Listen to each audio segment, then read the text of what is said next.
Hello, everyone. Shannon Miller here from Cleaning Business Life. And today we are going to talk about 10 things you need to fix before you hire your first cleaner. If you're a cleaning business owner and you're feeling a little overwhelmed, as we all do sometimes, or exhausted and buried in all of your work, the first thought that usually pops into your head is, I need to hire someone. And hiring can absolutely be the right move. But here's the problem. It's a big problem. Most cleaning businesses hire before they're actually ready to hire. And this isn't the philosophy of saving up money or bootstrapping. That's in another podcast. When that happens, the hire fails. And then the owner will say stuff like this. How many of us have all heard of no one wants to work? Employees are unreliable. I'm better off doing it myself. This is why we see so many solo cleaners. I'm so glad I did this. I'm just going to do it myself. I've been cleaning solo for 20 years, blah, blah, blah, blah, blah. But most of the time, the real problem isn't the employee. The real problem is the business systems were never prepared for the hire. Flip my page. So today we're going to talk about something I call hire prep systems, because everything I do has a system. And those are the things that you need to have in place before you bring someone in to your company. Because if you bring someone into chaos, all you've done is duplicate, guess what? The chaos. So the moment most owners decide to hire, it's typically a repeat cycle. So you put it out there, you take a lot of pride in your work, you're the golden unicorn, things get great. Springtime comes is usually when I see this. And they go from 25 houses to 55 houses and they freak out, work 7 days a week. And they're like, oh my God, what do I do now? Right? So then it becomes this whole dynamic of, I just need help, I just need help, I just need help. When in reality, there has to be some prep work involved before you start to get help. You can still get help and bootstrap it, but it's going to be a little bit of a rough ride. And no one says, hey, Shannon, hire me. I like trial by fire, right? No one likes it. But the reality is hiring under pressure is almost where most of the hiring mistakes happen. How many of us are guilty for hiring a warm body? I'm guilty of it. And let's not be wrong, this doesn't differentiate between the hiring software like Woot Recruit or any of those other guys. This is just for the people who are not quite there to have the software do the work for them. So you start to skip systems, then you skip training. You're like, okay, just follow me around and you'll be able to get it. And then you skip structure entirely.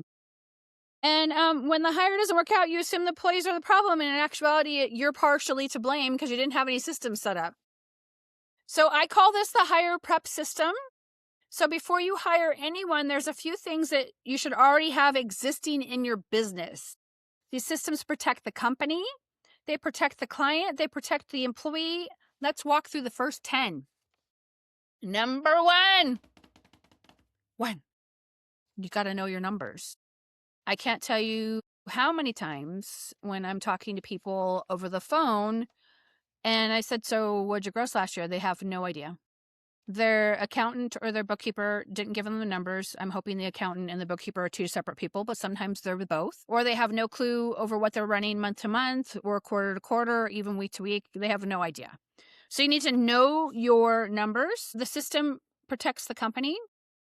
And it means that you're knowing, right? So you need to know your hourly production rate. I believe there's a podcast on this in one of the episodes. I'll try to remember to leave that in a show note. Let me write this here. Oh, notes. You need to know your labor percentage, and I'm not shy about it. I talk about it all the time. 55, 25, and 20 are the normal margins that should be if you're running the solo method. You need to know your pricing structure, what your expenses versus your costs, what your income is. And this is explicitly explained in the Pricing Blueprint System 2.0. So there's the Pricing Blueprint Masterclass, which I sold over 2,000 times. The system is all math-based. So you kind of break down, print out the worksheets, and you do the problems, which will help you recognize what it's like for you in your market. So because if the numbers don't work before you're hiring, they definitely won't work after you're hiring, right? Employees don't fix pricing problems. They magnify them, and then you start to bleed out money and you could bankrupt yourself, right? Number 2, step 2,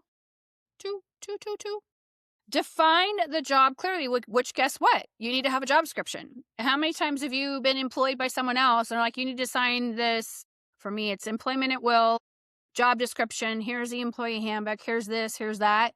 You need to have a job description. Some of the things that are cited in my job description is, can you carry 40 pounds of gear for a short amount of time? If they can't carry 40 pounds of gear for a short amount of time, as in from their car to the front door, they might not be a good fit, right? Can you work on your hands and knees for a very limited amount of time? Sometimes by the toilet, we all know getting back there, sometimes it requires us to get on our hands and knees. That if they can't do that, then that might not be a good fit for you. Or maybe your criteria is to wear gloves and you like gloves everywhere and they don't want to wear gloves everywhere. Whatever it is you decipher, I believe there is a job description inside of the Facebook group, the Maids Network. If you go in there and you go under discussion, there should be a whole bunch of guides in there. I believe there's a job description in there as well. And you need to make sure you need to include what tasks are included, right? Some people they envision that cleaning is what the media has predicted it, right? So what that entails is, how many times have we seen a movie and they're like, with a feather duster, right? Oh, I'm just going to feather dust. They don't think about how we have to reach into toilets, right? Gloves. I've had people freak out about the fact that they're even gloved up and have to reach into the toilet. I'm like, okay. Or what quality level is expected? Are you the type of cleaning company who likes to have all the pillows aligned in a perfect order with a karate chop? Or do you like this side waist chop? Or maybe you don't like a chop at all. You just like to shake back and forth. Do you like to have the throws folded or laid across the couch, right? So there's those dynamics as well. Those are standards that you're creating. What speed is required? When we first hired people, we always tell them, a professional housekeeper, because it's a goal, is to get up to 500 or 600 square feet in an hour. After they start to imply, the speed cleaning method and get that all situated, they actually become faster and faster, and they'll move up the ladder. They'll clean more than 600 square feet an hour. They'll clean 800 or 1,000, which is a lot for house cleaning, because if you think about commercial versus house cleaning, commercial can do 1,000 to 2,000 square feet an hour, where housekeeping is always lower because there's more detail, right? Clarity is one of the most powerful management tools that you can have. And when you set expectations that are clear, I know I sound like someone else doing this, performance improves dramatically. Let me enunciate that for you guys. Professional cleaning businesses track production. So number 3 would be set production standards. So when you have a brand new crew that's untested, your production rate is going to be 200 or 300 square feet in an hour. Or if you have seasoned professionals who can come in, like if you were to hire me, I don't think I could do it anymore. But when I was out cleaning, I could clean 1,000 square feet or more per hour. I haven't cleaned in a long time. I don't think I can do that, but I did in the past, right? So a maintenance cleaning might have a 500 to 600 square foot production rate. Deep cleans are usually slower, as I just mentioned, 200 to 300 depending on the scope and what kind of deep cleaning you're doing. I mean, hoarding cleaning takes hours and hours and hours. So that production rate is going to be different than an actual deep cleaning. And if you don't know what these numbers are, there's no way to measure your performance. And you can start to track. Like I don't even know if I have it anymore, but I used to, because we've done 15,000 move-out cleanings, I would have a spreadsheet, and it had size, scope, how many bedrooms, how many bathrooms, and how many labor hours it took. And I could calculate by the job how much I made. This was obviously before software. And it would just calculate what my production rate was automatically for me. So that was a nice thing to do. It is pretty easy to do in Excel, or I can't remember what the one is for Mac. I want to say Sheets or Numbers or something like that. Number 4 is creating a training process. You'll hear me talk a lot about McDonald's. And the reason why is because you can go into any McDonald's worldwide and get a Big Mac, with the exception of India, because they don't eat cows. But every single location in the world of McDonald's will serve a Big Mac the exact same way, with the exception of the country India.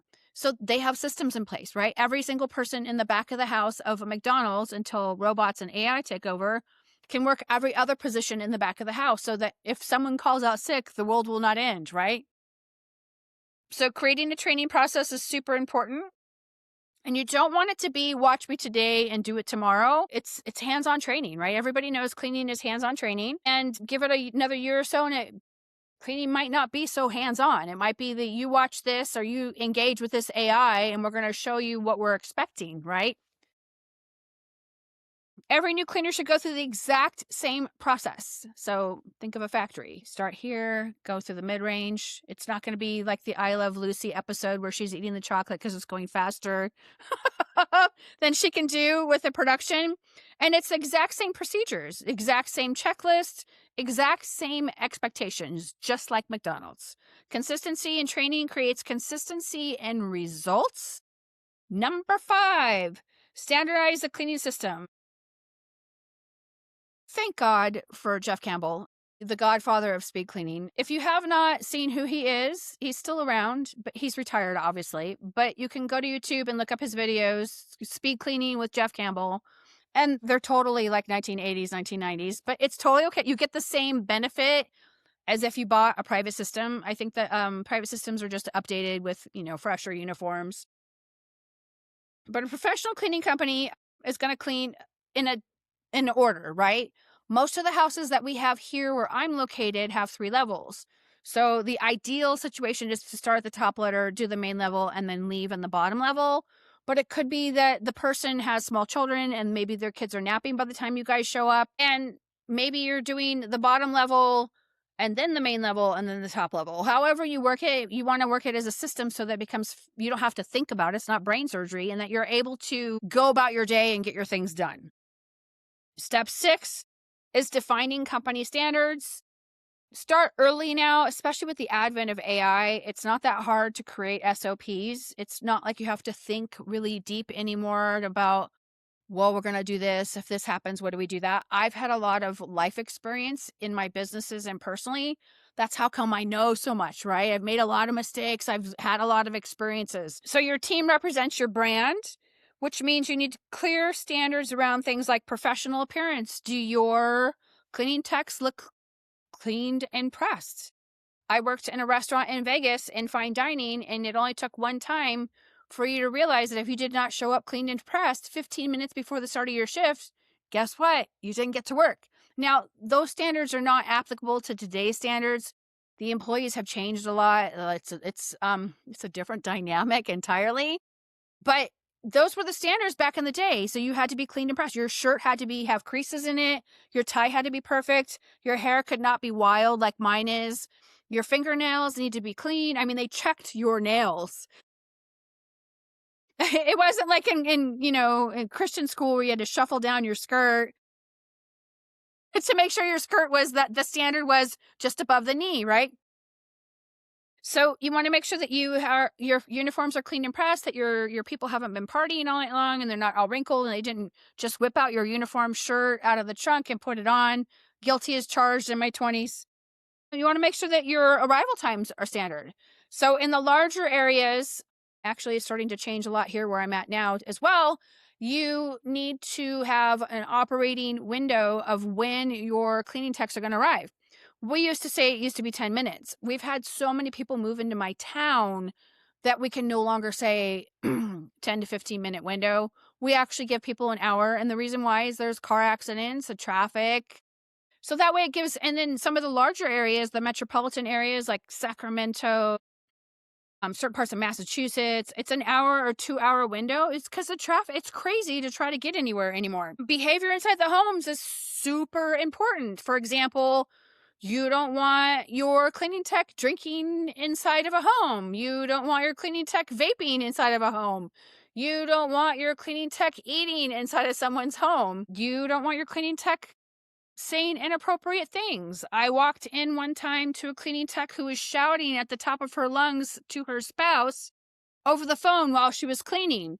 The homeowner was there. So I wouldn't have never have known had someone had called me and said, "Can you please go check on this?" I said, "Sure, no problem." Or your lead, maybe you don't do it anymore and your lead goes out and does it. These types of things should not be assumed. So cursing is a big thing. For those of you who have not caught that episode, Angela Brown was interviewed, I believe, in 2023. And she talks about how she instituted a no cursing policy in her company. And the reason for that is because she lost a really good client because her cleaning tech was cursing inside the home, and they felt that the cursing was offensive. And it was like, I believe it was like a $20,000 or $30,000 account. So she made it a policy that nobody could curse because she wondered how many people she lost due to the cursing, right? Number 7, sorry, I'm losing my voice. Number 7 is build a pay structure that works. One of the fastest ways to break a cleaning business is hiring someone without enough margin.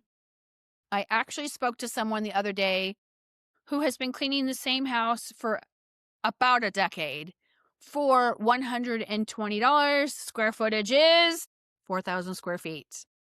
And she wanted to know how much of a price increase she should make. And I said, well, the current price of 4,000 square foot home biweekly is about $525. Obviously, different areas are going to play into that, give or take $50 or so. The reality is as soon as she bumped up that person, because, legacy clients will never be at current market value, but she ended up giving them a pretty significant price increase because she hadn't done it in 10 years and they dropped her. And it was really heartbreaking because their kids grew up together. Their kids went to baseball games together, played on the same soccer teams. And then in reality, there really are no friends in business. That was a reality that she had to be reminded of. So you want to make sure that you're pricing fairly, because if you're starting to pay out more, you'll never be able to leave the field, and you're going to pay for the privilege of cleaning someone's home. So make sure that your pricing is right where the national average is. And then suddenly the owner feels like you're working harder and not working less. So a healthy business needs a pay structure that supports both the company and the employee, not just the company. I spoke to someone who paid their cleaners very little and they had 1,000% turnover. I won't go into detail about that one. Maybe that's a story for another day. Step 8, create a communication system. So when you're small, you could probably get away with text messages. When you're larger, you'll probably have a Slack system. Make sure that your communication is lavish. Angela Brown also refers to her team as, they have 15 minutes with her each and every Monday, should they want it or not. So that way there's an open communication dialogue. How does your team receive their schedule? Super duper important. In the old fashioned days, I was a TGI Friday assistant general manager, and my manager did not have kids and I did. And she would not give me the schedule until 11 o'clock on Sunday night. So at 11 o'clock on Sunday night, I would find out if I had to be at work at Monday morning at 7 a.m. It's one of the reasons why I quit. And those things don't happen anymore because we're more of a digital world. I'm telling you that so you can remember, be conscientious, that you want to make sure that you're scheduling, if you're still doing paper scheduling, that you're giving them the same schedule. They know what their schedule is. As soon as they have more established clientele, they'll know that they have Mrs. Smith at 9 a.m. on Mondays every 2 weeks, right? So that becomes more familiar, and it's not waiting till the last minute. Do they report problems? Do your cleaning techs tell you if something goes down? Yeah, Mr. Smith, he had a heart attack and the ambulance came and I kind of did a clean, but I didn't finish the clean and we all left and blah, blah, blah, blah. And you're like, what? I'm just now finding out about this now? It's just encourage your cleaning techs to tell you if something goes down. I broke that vase. That's worth $1,500. Sorry, I forgot to tell you. You're like, what? Or do your cleaning techs ask questions? I noticed that Mrs. Smith has a bed skirt, but she likes to have her sheets tucked with a military fold, but then she wants the top sheet folded down, but not all the way, but it has to be over the extra blanket that's on top, and she likes that tucked too. Is there a way that we don't have to put all the pillows on there? I mean, that's like, making beds. We all know the theology behind that. There's like 57 steps to some beds that are made. You're like, what the fuck? Why do you have 72 pillows, right? But if everything runs smoothly, random texts and phone calls will kind of fall apart, right? You're setting a boundary. If they know what to expect and how to make decisions on their own, hey, more power to them. Step 9, documenting the cleaning checklist. If you don't have a digital calendar system, or you haven't gotten the Jobber or ZenMaid or whatever program you're working with, you could do the old-fashioned way. Here's my show notes. You guys can see it's highlighted so I can remember. You can actually give out sheets of paper which is embarrassing nowadays considering how digital we are, but I'm guilty of it. We used to go through reams and reams and reams. I think I just finally got rid of, because you're supposed to keep everything 7 or 8 years, every single box of like sheets of the customer sheets, and it would have the address, how many visits, lifetime visits, if they paid by check or cash, if they like this bathroom done versus this bathroom. And it was a sheet. It was a paper checklist. We just went down and, okay, Mrs. Smith likes it. So you can do that. If you have digital, if you have the luxury of having digital, you can put it right in.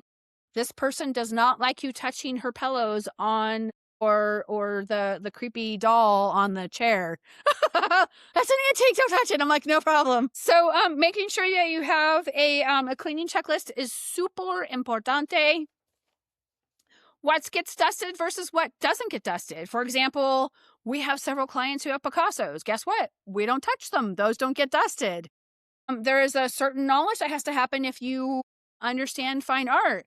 If you ever go, and you guys have probably heard me say this 1,001 times, when you go to the museum and you have those brass bars in front of a piece of antiquity, of fine art, the reason why they want to have those bars there is because if you got too close and you fell over, the natural inclination is for you to put your hand out and you would fall forward and rip that canvas. No one likes to be the person who ruined a piece of antiquity.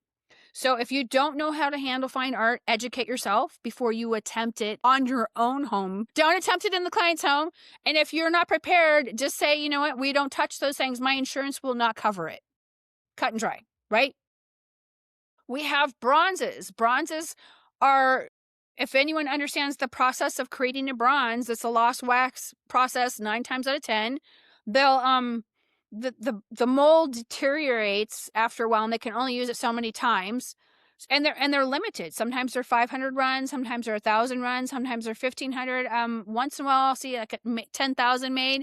But we don't want to lift bronzes, because if you fell and you dropped it, it would break it. You can't replace those. They're not repairable. It'll just be dented, right? And then you'll be the person who broke the Degas, right? So we don't touch those. We don't touch collector's plates. I'm sorry, your 1978 Elvis plate collection, one of them fell off and I can't find him anywhere.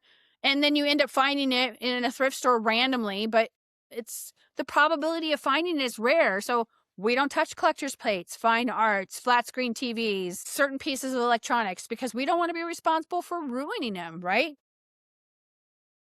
What else? Step 10, and this is important, and I'm not going to go on a whole tangent about this. Creating company culture and paying top tier pay. I cannot emphasize enough how important that is. I still talk to many cleaning business owners who are paying $15, $12, $8, $7.85, and they can't figure out why no one's hanging out. I'm like, milk is $5. I got to work a whole hour to get a gallon of milk. Come on, let's equivocate what unless they have gas. It's just not worth. There's no value in it. If you're not paying them top tier talent, you're not going to make it. So and company culture, I see this a lot, especially with the remote models. They plateau.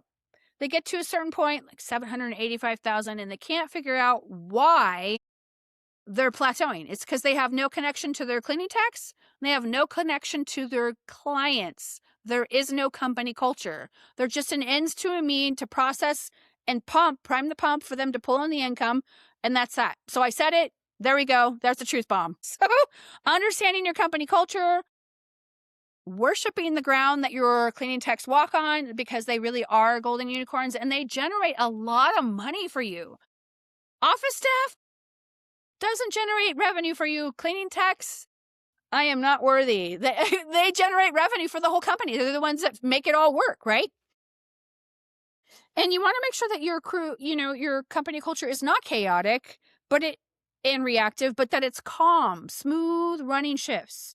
I talk all the time about having smooth running shifts, and people would come over from other cleaning companies. They're like, man, this runs really smooth. I'm like, yeah, there's a lot of behind the scenes that makes this run smooth. And I intentionally went out of my way to make sure it ran smooth. They're like, this is the smoothest running business I've ever had. And I'm like, yeah, I know. Thanks. So making sure that your company culture is present, that you guys, that they're part of something bigger than themselves. Everyone likes to do that. And then when you bring someone into a structured environment, they succeed. If you bring someone into chaos, chaos spreads. And again, I reiterate, no one likes trial by fire. No one. Oh, me, hire me. I love chaos. I just thrive in it. After a while, it burns them out. So hiring is not the first steps in growth, but preparation for hiring is. When you build some systems first, the right people can succeed inside of your business. And that's how you end up getting turnkey cleaning techs who are awesome sauce. When systems are missing, even good employees can struggle. So before you post a job ad, ask yourself the simple question: if someone started working for me tomorrow, would my business actually support their success? Because that's the whole point of this, right? If the answer is no, then the next step isn't hiring. I'm going to flip my page here for the last segment. The next step is building systems that make hiring work. If this episode helped you think about hiring a little bit differently, share it with another cleaning business owner, because the goal isn't just to help. The goal is to build a business that actually works with people inside of it, because we are a human-based business. I love you guys. Take care.